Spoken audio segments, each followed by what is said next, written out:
はい、皆さんこんにちは。卓球の物理学チャンネルへようこそ。今回は卓球におけるドライブとスマッシュの最適領域についてというテーマでお話ししてみたいと思います。人間の肩関節の動きに着目したときに、卓球で打球にスピードを出すのに重要なのは肩を支点とした腕の前後の動き。一方、回転をかけるのに重要なのは肩を支点とした腕の上下の動きになります。噛み砕いて言うと、スマッシュを打つときに重要なのは腕を後ろから前へ振る動き、そしてドライブを打つときに重要なのは腕を下から上へ振る動きになるということ。肩の上下の動きを活用した打球は腕の高さによってラケットの進行方向のベクトルが変わります。そしてそれによって打球の回転方向も変わってくる。例えば下半身に近い位置で打球すればカーブドライブを打ちやすく、顔面に近い位置で打球するほどシュートドライブになりやすい。カーブもシュートもかからないドライブを打つにはその中間の位置、腰から肩の間の領域での打球が基本になります。それ以外の領域でカーブのかからない打球を打つためには、最初に述べた肩の前後の動き、これを活用したスピード重視のフラットな打球を打っていく必要がある。つまり人間の体の高さ方向で見たときに、ドライブなどの回転系の打球が打ちやすい領域と、スマッシュなどのフラット系の打球が打ちやすい領域に分けることができる。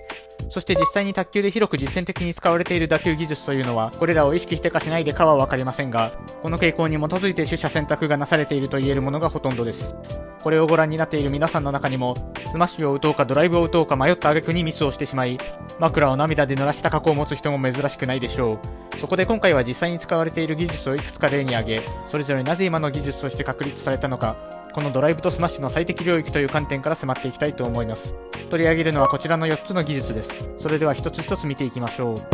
1つ目、ロビングに対するスマッシュ。まずはロビングに対するスマッシュについて。ロビングによって返された打球は自分の頭上までバウンドすることがしばしばです。先ほどの最適領域の話で言うと、フラット性の打球が最適な領域。この場合、ボールが物理的にドライブをかけられない位置にあるというのはもちろん、ボールがネットよりも高い位置にあればあるほど、基本的にはより直線的でスピードのある打球で決めに行くのがセオリーです。簡潔に言えば、浮いたらスマッシュですね。ご覧のようにボールが高い位置にあればあるほど狙える範囲が広がります。この位置のボールに対してドライブを利用することはまずありません。っていうか無理。ただドライブ系の回転はかけられないものの、ラケットの角度や腕の振り次第でカーブやシュートはかけやすいというのがこの技術の特徴でもあります。利き腕が自分と同じ対戦相手なら、相手のバックハンド側に追い込むシュート性のスマッシュが効果的で、こちらの方が体の使いやすさも相まってよく見るという印象です。2つ目、キョキン選手のジャンプフリック。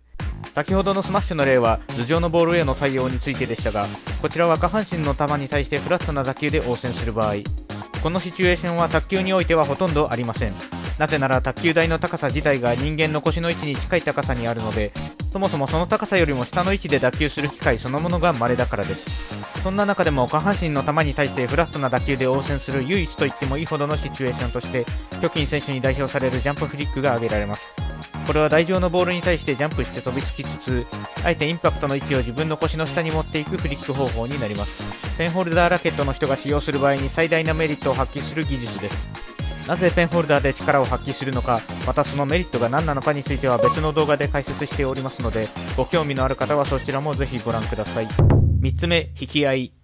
き合いとはお互いが卓球台から離れた位置でドライブの打ち合いをするラリー形態の一種。男子のラリーではしばしば見られる戦い方です。一方、女子のラリー戦ではなかなかお目にかかることがありません。この理由の一つとしてはパワーの男女差が挙げられます。単純に台から離れるほどボールの飛距離を稼ぐ必要があり、ボールの飛距離を稼ぐためにはパワーが必要だからです。そしてもう一つの理由が、当チャンネルでは常々こちらの理由の方が大きいと考えているのですが、身長が低いほど引き合いでは不利になりやすいから。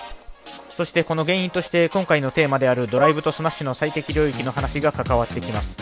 つまり引き合いでは台から離れれば離れるほどラリーにおける弧線が大きくなり、それに伴い軌道の頂点の位置も高くなっていきます。この高さに身長が低いと対応しにくくなっていくということです。身長が高い人ほど弧線が高くなってもドライブで対応できる領域の範囲内で対処しやすいですが、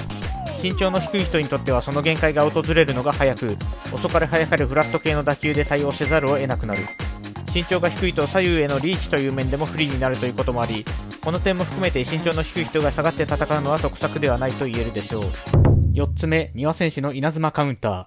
まず、稲妻カウンターという呼称は少々中二病っぽい印象を受けるのですが、どこかで誰かがそう呼んでいた気がするので、ここでもその名前を使ってみました。それはさておき、丹羽選手のカウンターの特徴としては、目線を低く保ちつつ、速い打点でシュート性の回転のかかった球を返球していくといった特徴が挙げられます。このカウンターが成り立つ理由を分析していきましょう。まずは大前提として、カウンターであるからには球足の速い打球を打ちたい。そうするとドライブ性の打球よりはフラット性の打球に重きを置きたいと考えられます。そしてフラット性の打球に重きを置いた場合の課題は、何といっても安定感の確保。その安定感を確保するために、丹羽選手のカウンターには2つの工夫が見られます。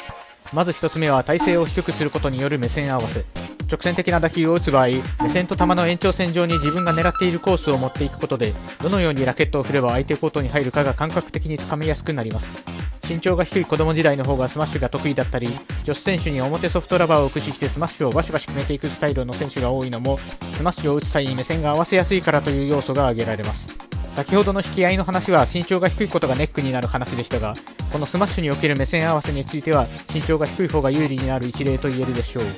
そして2つ目はこのカウンターにシュート性の回転がかかっていること。左利きである丹羽選手のこのカウンターは実は相手が右利きの選手であるほど発動しやすい。